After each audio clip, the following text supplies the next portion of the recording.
Llegó a nuestra casa, forzó la entrada y nos asesinó a los dos, solo para que pudiera pasar algo de tiempo contigo. Criar un hijo tú solo no es algo fácil, en especial cuando tienes que explicarle lo peligroso que pueden ser algunas cosas. Él no tiene una madre que le brinde dulzura ni sutileza al momento de advertirle sobre los peligros de la vida. Sin embargo, me las he ingeniado para que mi hijo tenga precaución acerca de las cosas que yo quiero, ya que en el mundo real hay muchos peligros de los cuales busco protegerlo. Entré a su habitación y mientras me sentaba a su lado, le decía que debíamos tener una conversación muy seria sobre el internet, pero él no me prestaba atención. Estaba inmerso en su laptop mientras jugaba en un servidor público de aquel videojuego donde todo tenía forma de cubos. Le repito que teníamos que hablar, y esta vez sí me escuchó, y procedió a cerrar su laptop y mirarme atentamente. El niño no era ingenuo, y sabía lo que iba a hacer. Me preguntó si era otra de mis historias trilladas. Este niño había escuchado un sinfín de historias de terror sobre brujas y demonios que yo mismo he inventado para hacerlo un chico obediente. Sin embargo, reconozco que quizás pudo haber sido un error haber hecho eso, ya que mi hijo se ha vuelto algo insensible respecto a mis historias y parece que ya no siente miedo alguno. Pero esta noche todo será distinto. La historia que tengo es muy diferente a las demás, ya que esta sí ocurrió de verdad. Aunque cruzó sus brazos en señal de rechazo, pues él sentía que con 10 años él ya era un hombre. Eso no fue impedimento para que yo comenzara a relatarle este cuento tan peculiar. Érase una vez un niño llamado Colby, dije, pero la expresión en su rostro me indicó que no le había impresionado y que se tendría que conformar con otra historia trillada de su padre. Colby navegaba por distintas páginas web, en las que los niños de aquella época solían frecuentar, principalmente las que estaban dedicadas a los videojuegos en línea. Solía jugar con varios niños de otros países y fue así como hizo amistad con un niño de 10 años que se hacía llamar Helper 23. Él y Colvin tenían muchas cosas en común, los mismos videojuegos, los mismos programas de televisión, lo cual para un niño es suficiente requisito para entablar una amistad. Aquella amistad se había hecho fuerte gracias a la constancia de los dos niños. Se contaban chistes el uno al otro y probaban videojuegos nuevos juntos, lo que provocaba que esa amistad sobreviviera con el paso del tiempo. Hasta que un día, Colby decide hacerle un regalo a Helper. Un regalo que incluía 6 diamantes en el videojuego que estaban jugando en aquel momento. Fue un gesto muy generoso por parte de Colby y aprovechando que su cumpleaños estaba cerca. Helper quiere devolverle el favor enviándole un regalo. Para esto, Helper necesitaba la dirección de Colby y aunque al principio dudó sobre dar aquella información, aceptó con la condición de que Helper 23 no le diera esa dirección a nadie más y que solo fuera para el susodicho regalo. Es entonces que me decido detener la historia y mirar a mi hijo a los ojos. Él no se mostraba horrorizado ya que de momento la historia solo tenía elementos de suspenso que me habían servido para atrapar al niño en mi historia. Le pregunto si piensa que fue buena idea lo que Colby hizo y él de manera agitada me responde que no. Yo le dije que Colby tampoco, pues él se sentía culpable por haber hecho lo que todo el mundo te repite hasta el cansancio que no hagas.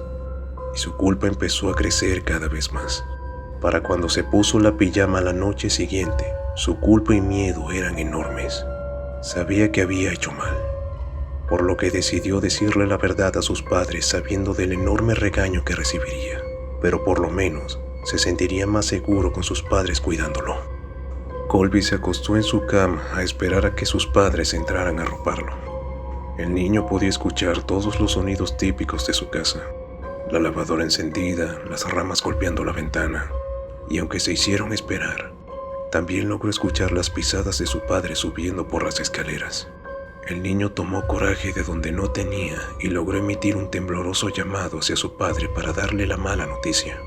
Su padre asoma la cabeza por la puerta provocando que la luz del pasillo hiciera lucir a la cabeza del papá de Colby como una tétrica silueta negra. Esto debido a que se encontraba en contraluz. Sin embargo, eso no extrañó al niño. Él reconoció que aquella cabeza era la de su padre. Lo que sí lo extrañó fue el ángulo en la que ésta se encontraba, y los tenues movimientos que su padre hacía no eran naturales, no eran humanos. El padre da por fin su respuesta y le pregunta al niño que qué ocurre, con una voz completamente diferente a lo usual. Y el niño responde, sí, está todo bien. Y el padre asienta con la cabeza. Colby tomó la sábana y se arropó solo asomando la cabeza para intentar quizás sentir un poco de seguridad. Pero el niño, extrañado por la situación que ocurría entre él y su padre, decide preguntar si su madre estaba en casa. Inmediatamente la cabeza de su madre se posiciona debajo de la de su padre, siendo un escenario que era por mucho perturbador. Sus padres se encontraban en una posición jamás antes hecha. Eran una pareja bastante formal y seria.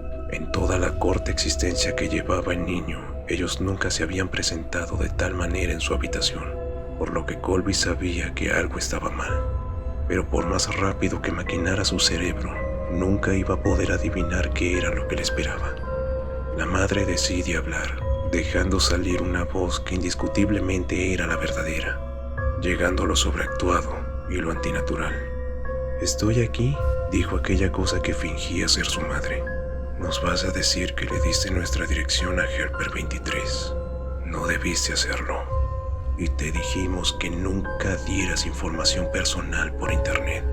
Él no era un niño de verdad, solamente fingía ser uno. ¿Sabes lo que hizo? Llegó a nuestra casa, forzó la entrada y nos asesinó a los dos, solo para que pudiera pasar algo de tiempo contigo».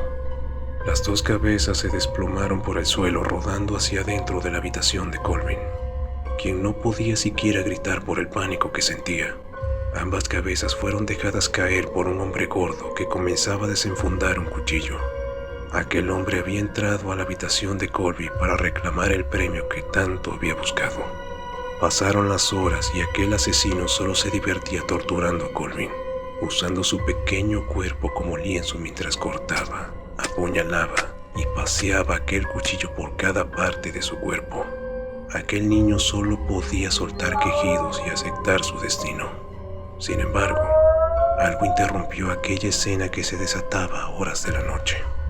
Un llanto de un bebé salía de la otra habitación, por lo que rápidamente Helper se decidió en abandonar a Colby, cuyo destino ahora era morir desangrado, e ir a reclamar su otro premio, aunque más que un premio, parecía un regalo para él, ya que nunca había asesinado a un bebé. Parándose frente a la cuna, Helper levanta al bebé y lo inspecciona de pies a cabeza, buscando y pensando cómo empezar aquel acto inhumano. Se dirigió a colocar al bebé en la mesa para hacer el cambio de pañales, pero cuando lo sostenía, el llanto cesó. El bebé miró detenidamente al asesino y comienza a reír con aquella inocencia con la que solo lo haría un bebé. Aunque Helper 23 nunca había cargado a un bebé en su vida, lo hizo como un profesional. Mientras miraba al niño con aquella amabilidad que uno no creía posible viendo el escenario anterior, Helper decide limpiarse la sangre y toda muestra de crueldad se había derretido para convertirse en algo más cálido y sumiso. Había conectado con la criatura. Se retiró de la habitación, nombró al niño William y lo crió como si fuera suyo. Supe por la mirada de mi hijo que aquel final le había estremecido, ya que me miraba sin decir una sola palabra, por lo que le guiñé el ojo y, como suelo hacer, le revolví su cabello y le dije: ¿verdad que no vas a dar información por internet, William?